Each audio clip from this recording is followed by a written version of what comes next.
Hello, it's Romanosky from Calgary, Canada. I'm shooting from the Lugnuts facility, and what we have here behind me is one of the very first MGAs. This is a 1956 MGA Roadster. The MGA debuted, I think, at the 1955 Le Mans race, the ill-fated tragic race, where the Mercedes went into the crowd. But it was debuted there, and then it went into production a year later in 1956. The MG guys might correct me if I have some of these details wrong, but it would have started out in 1956 and then run into the early 60s, maybe 62, I want to say. I'll go check that. This was, in 1956, a very big step for MG because they had been making the T-Series cars, which was, you know, probably North America's first real sports car in the sense of a small, lightweight, fun-to-drive sports car. And they made the TC in the late 40s and the TD in the early 50s, and then finished it off with the TF. But those were quite antiquated cars, and it's actually kind of visually hard to tell the difference between, you know, the MG midgets from the early 30s and the last MG TDs. I guess the TF looks a little bit different. But anyway, this was a completely new car and a very exciting development in the sports car world. Like, it was a big deal in 1955 when it was announced. The MGA went through a few changes. There was a coupe version, there was a twin cam version that never worked that well, in period. And then they just increased the displacement to 1600 in 1959, I think. And then I think there was a Mark I and a Mark II. I don't think, I mean, it gained some useful developments. You know, it got disc brakes in the front, it got a displacement increase. Some of the lighting changes and stuff, I don't think aesthetically were, I mean, everybody has their own opinions on it. But let's just say I enjoy the purity of the very first version of the MGA. And this would have been concurrent with an Austin Healey 100. And in that era, there would have still been an XK, I want to say 140. I don't think the XK 150 had come out yet. So those were the cars that and a 356 Porsche, I suppose, would have been made in the same era. So that was the landscape on the sports car landscape at the time. This car has a really quite a great story. It was always a Canadian car. It was sold new into Montreal, and we have a good document folder and history of the car written by the owner who restored the car, who's now passed on, but we have the documentation. And restoration photos, etc. So we've got a good binder that comes with the car, describing its history and the restoration with photos, etc. But anyway, this car was sold new in Montreal. The story goes that the fellow's wife didn't approve of it because he drove too fast and made him sell it, and it was bought by the family that still owns the car now. It was sold, this couple then bought it in Montreal, they drove it to Saskatchewan, and then it made its way to Calgary. It was their only car for many years. It went through the winters in Saskatchewan in the 60s. And then in around 2005, 2006, it was comprehensively restored, project managed by the father and son, who took notes and disassembled the car and sandblasted and, you know, powder coated and painted all the various parts. The bodywork was shipped off to a local Calgary restoration company, British Auto Specialists, who did a lot of this work in that era.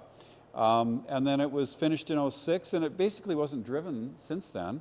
It was pulled out for a family wedding for the granddaughter in 2015, and then put back away. And so the second owner then has passed on, and the family's selling the car, and they gave it to us to sell.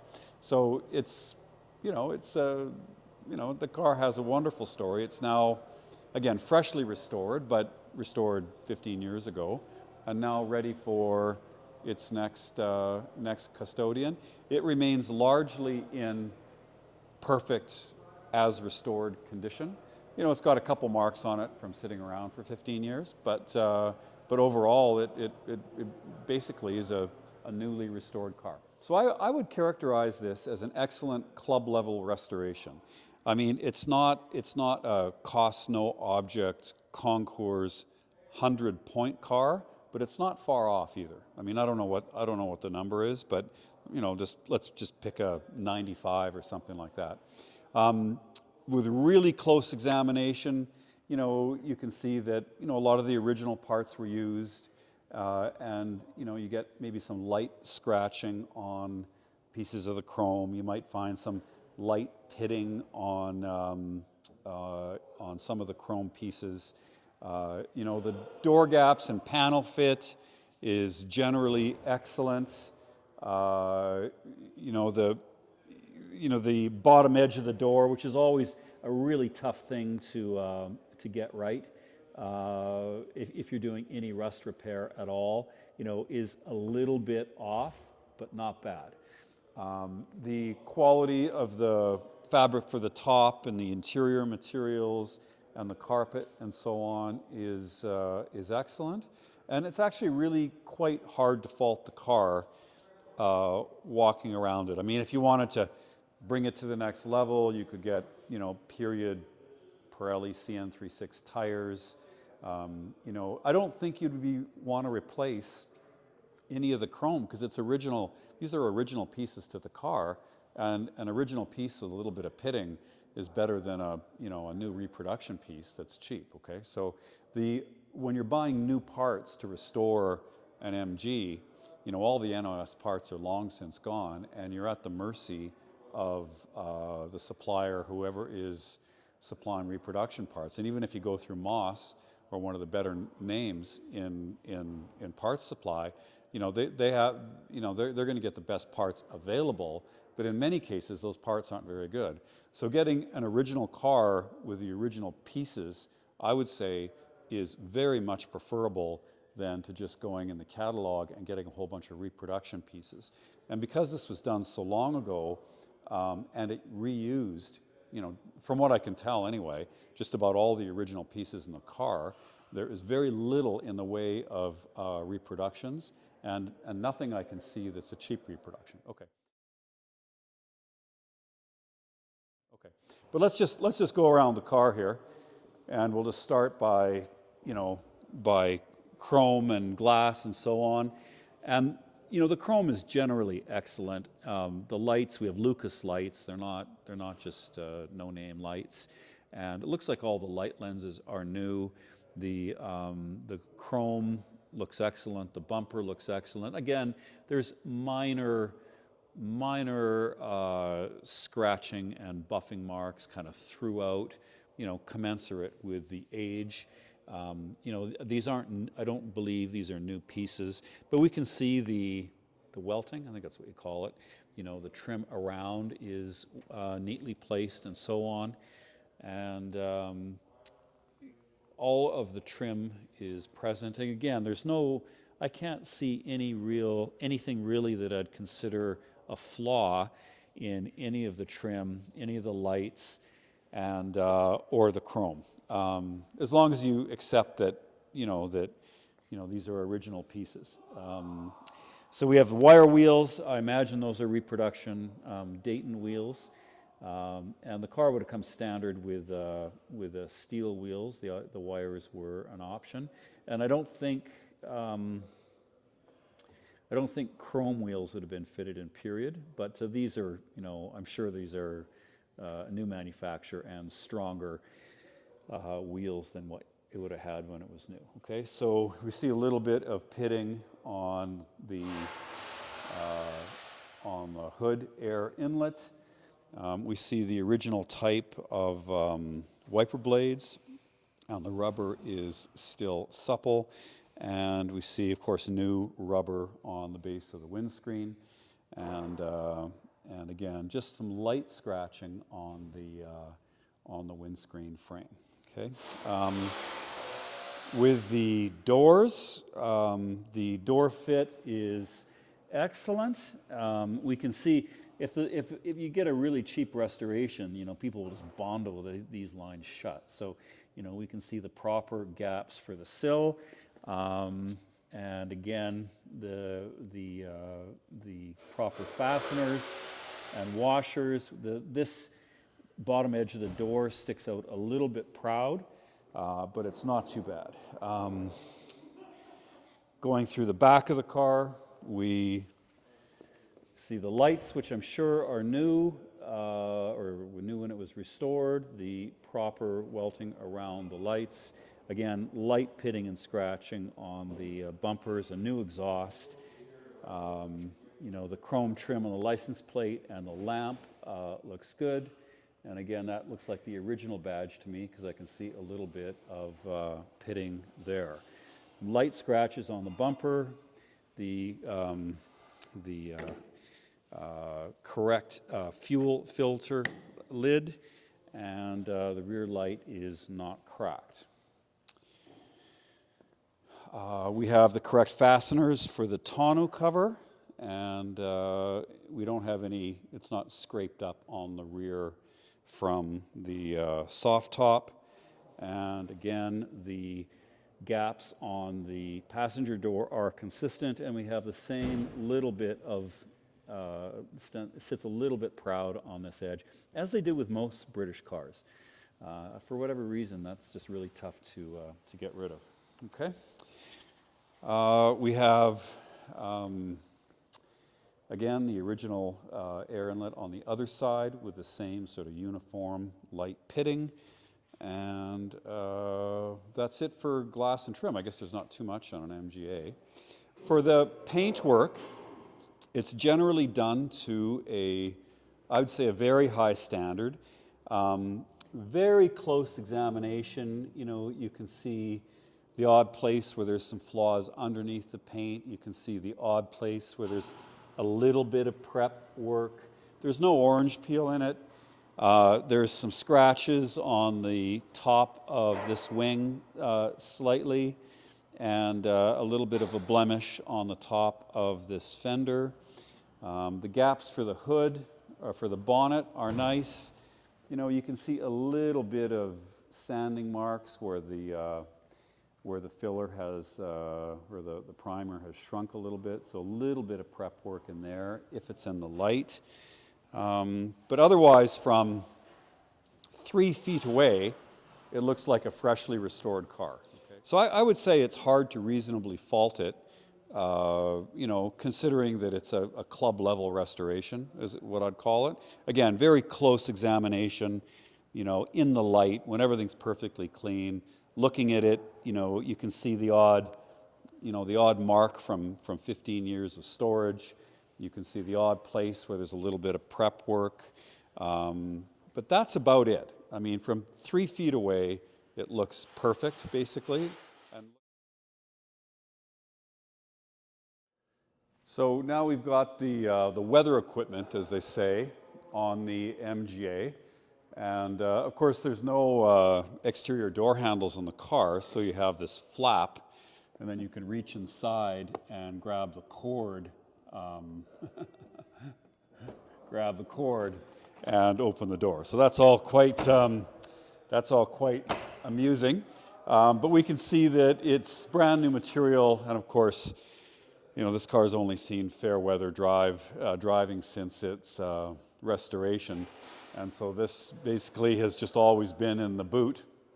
And, we just put it on the car for photographs. So we can look at the rear window, and we can see that it's perfectly clear. And I assume this is a Robbins top. I suppose it could be something else, but Robbins is the main supplier for the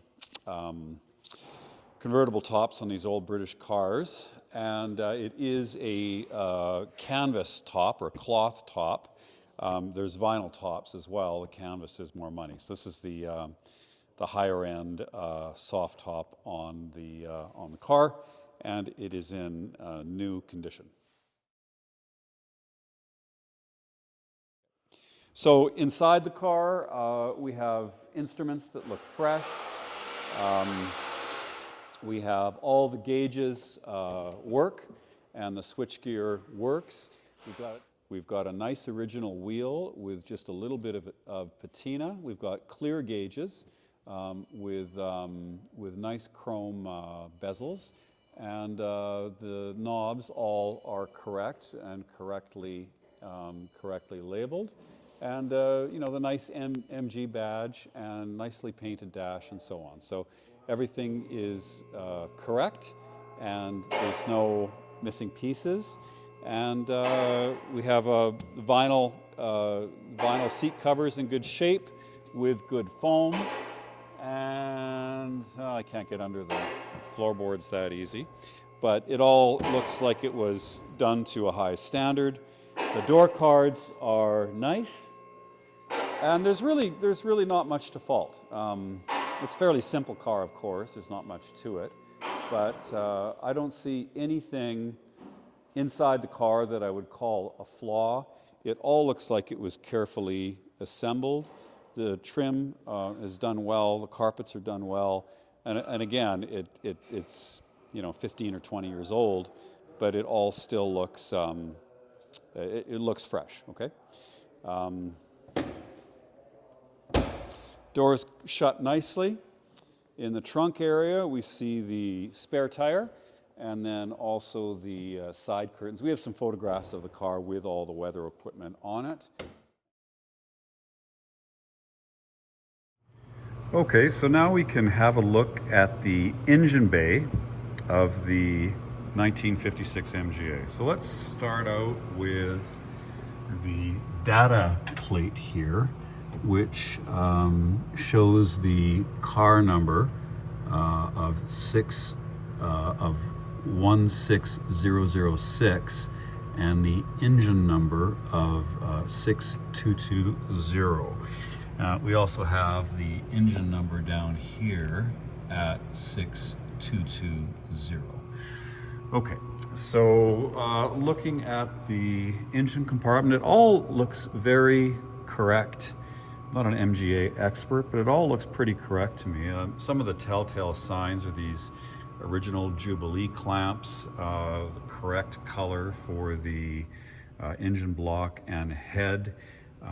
It looks to have it has the correct braided cloth wiring harness. You can get just the PVC wiring harness too, but this is correct for the car with the braided cloth. These fittings, I know from working on 50s British cars, all look correct to me. That's the overall impression I get looking at this engine bay, is that it was done to a high standard with definite attention to detail and correctness of all of the different finishes and so forth. Okay, and so that is what you look for with a restoration. And of course, it's easily apparent here just by looking at the car, but also by the documentation that we have with it, that everything was completely removed from the car, and the shell was restored and repainted and so on. Okay, so it was all taken apart and then put back together. So complete ground up restoration. But I'll just give you a pan here showing the engine bay, the finishes in the engine bay, and again, you know, the fasteners. The devil's in the details, they say. So there's a distributor down there, starter motor, spin-on. Is it a spin-on oil filter? No, that's a cartridge oil filter, so that would be original. And there's the heater, relays, fuse box, the brake and clutch master cylinder, and that's new. We just replaced that because the other one was leaking. The twin SU carbs, radiator, and again you can see more the heater hoses with the correct Jubilee clamps. The steering box is down there. It doesn't appear to be leaking, and no gas leaks from the carb. And of course, we just replaced the brake and clutch master cylinder, so that's not leaking either. That looks like a starter solenoid. And there we go. Nicely presented original engine bay for this 1956 MGA. I would suggest it's impossible to reasonably fault it. It looks pretty good to me.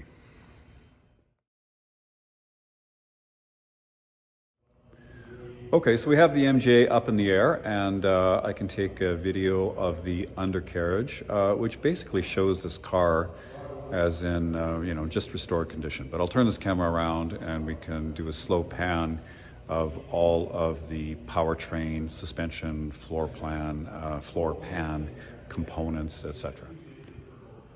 Okay, so they're obviously new manufacturer wire wheels, and we can see all the suspension components are rebuilt. All the fasteners are plated. I mean, all these parts are new, and it looks like it has never even been on the road. Everything's freshly painted, and all, of course, new wiring, etc. So I don't see any leaks from the brake cylinders on the drum brakes. That can happen if the car sits for a while, and it doesn't look like it is.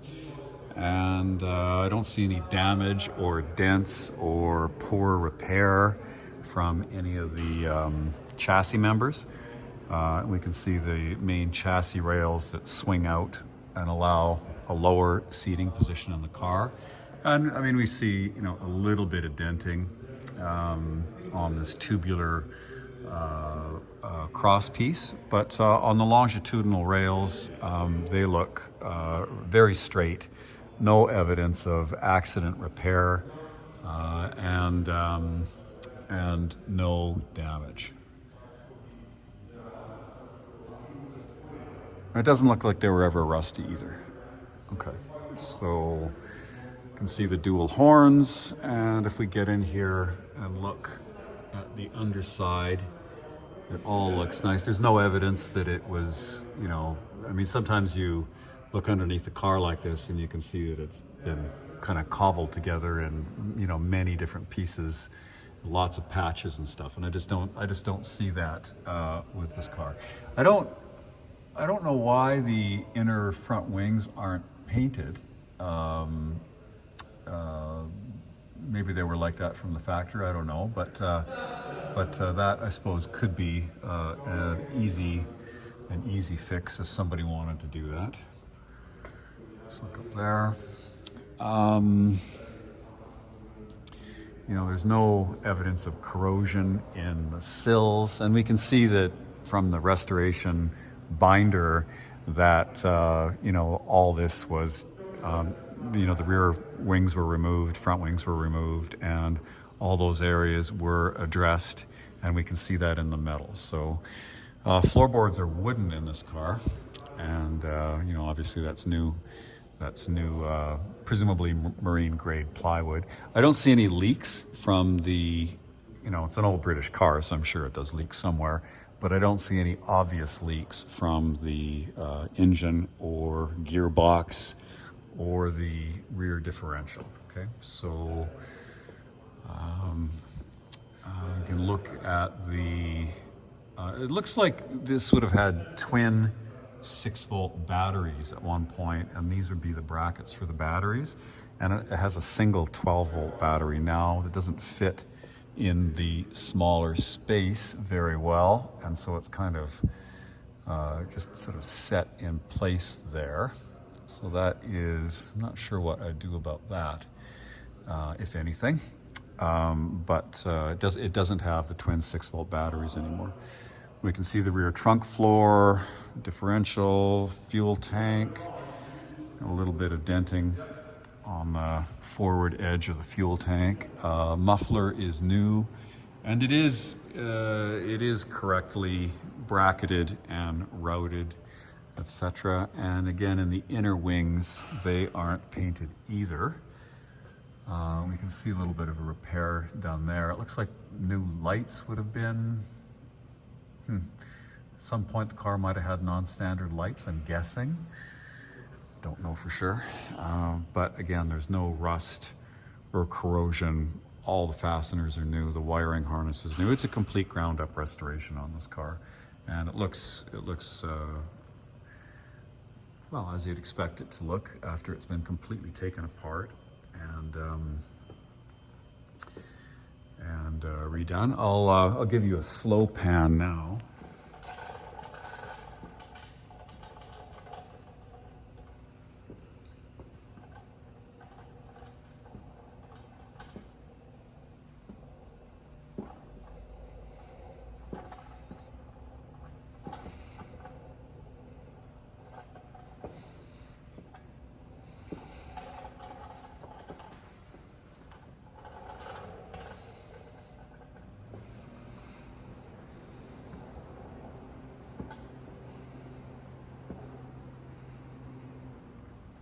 This is harder than it looks, by the way.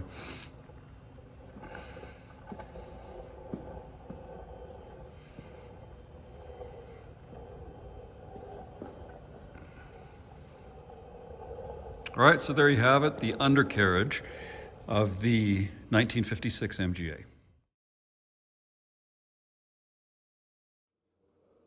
So we're fortunate in that we have a well-documented history and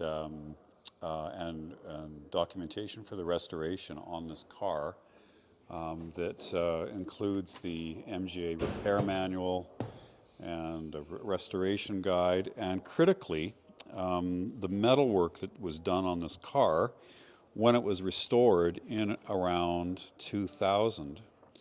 I guess that doesn't tell me here, but it shows you, these rust-prone areas of the car, and all the inner sills and so forth. And it looks to have been done to a pretty high standard.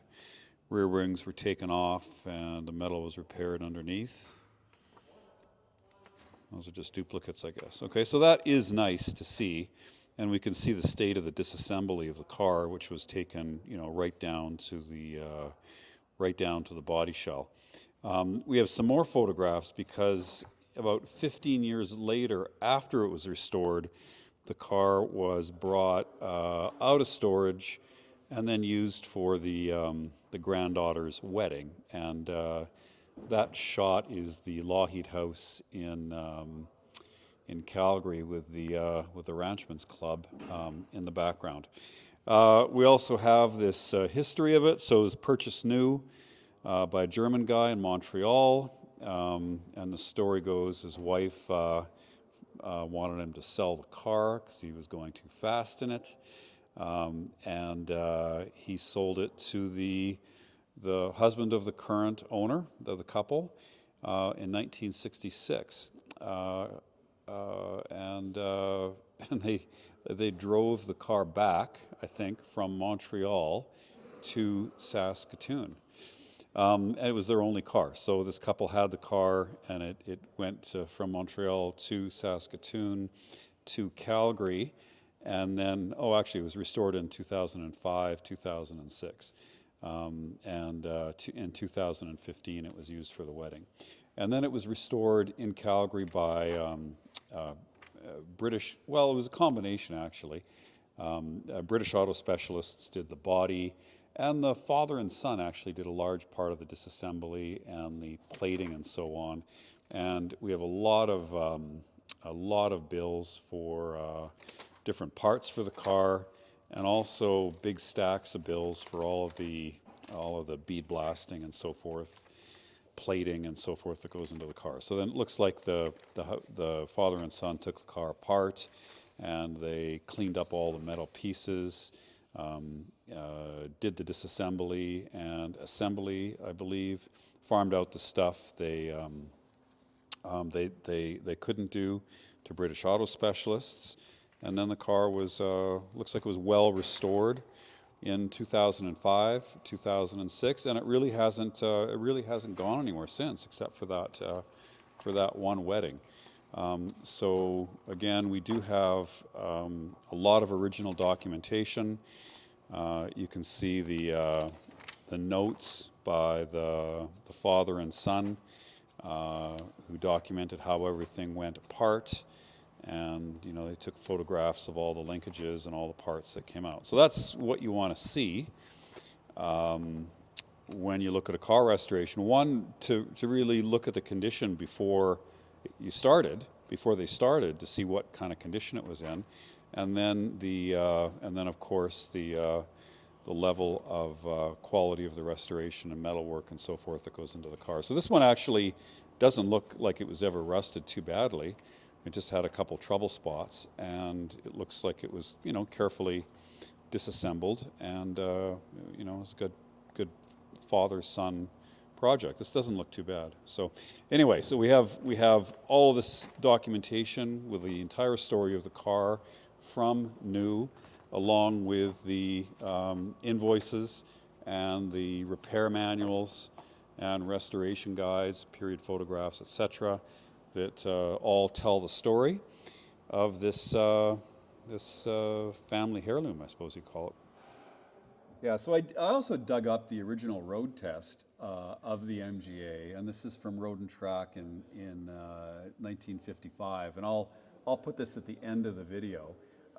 But we can see this, just reading it. It's the first modern MG, and it's quite quite a news piece. And I'm going to read the specs for it too. And it was a prototype in '55 that we saw at Le Mans, or that was at Le Mans, and then they made it a production car in '56. And so we can see that it sold for new. The new list price was $2,000, and the curb weight was 2,000 pounds, and the engine developed 68 horsepower at 5,500 RPM. Car was good for a bit over 90 miles an hour and 0 to 60 in around 16 and a half seconds. But in a low-slung sports car like that, that actually feels quite quick. So we'll put these images at the back of the video, and if you want to read the original road test from 1955, you can.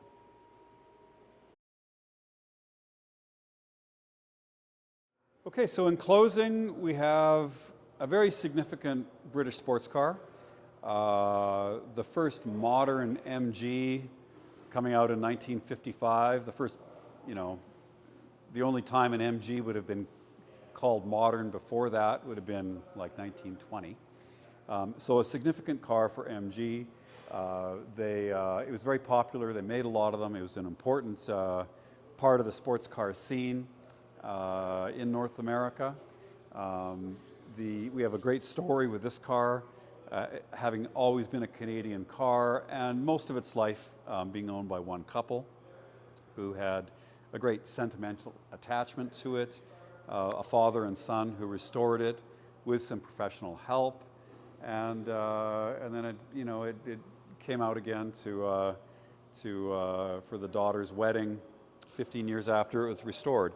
It hasn't been driven much since the restoration. It remains, in as restored condition. It's I would say, a great club level restoration that would be pretty much impossible to fault. You can go around the car and it might have the odd slight mark in it in a few places. Some of the chrome is lightly scratched. It's got some evidence of it's been stored for 15 years, so it's got a couple marks on it. But overall, it presents as restored. It's very pretty. It's arguably the prettiest of the MGA line, with the simpler lighting and so on. And to restore a car like this today, you just wouldn't be able to do it for any less than 70 or 80,000 Canadian dollars, maybe 50, 60,000 US. So, it's a great buy for somebody. And also, there's a great kind of feel-good story about being the next custodian of a car that was really cherished its whole life. And I think that's kind of the great story about this car, and it makes it a privilege to sell and to find the next person for it, because you're really buying a part of MG history, of a family history of sports cars in Canada. You know, where this car lived in Saskatoon, there was a fairly vibrant sports car community. I know my dad had a Healy in Saskatoon at around that time. And the prairie provinces, or the cities in the prairie provinces like Winnipeg, etc., had lots of great cars. They don't anymore. They're all gone. They've all, you know, when the values increased, all the, you know, people found the cars and exported them all. But back in the 50s and 60s, there was a pretty vibrant community, and this car was part of that. So with that, thanks for making it all the way through this video. This is a preview of this car that will be auctioned, and I look forward to facilitating the transfer to the next custodian of this beautiful MGA. Thank you very much. Please like and subscribe. Lawrence Romanosky from Calgary, Canada.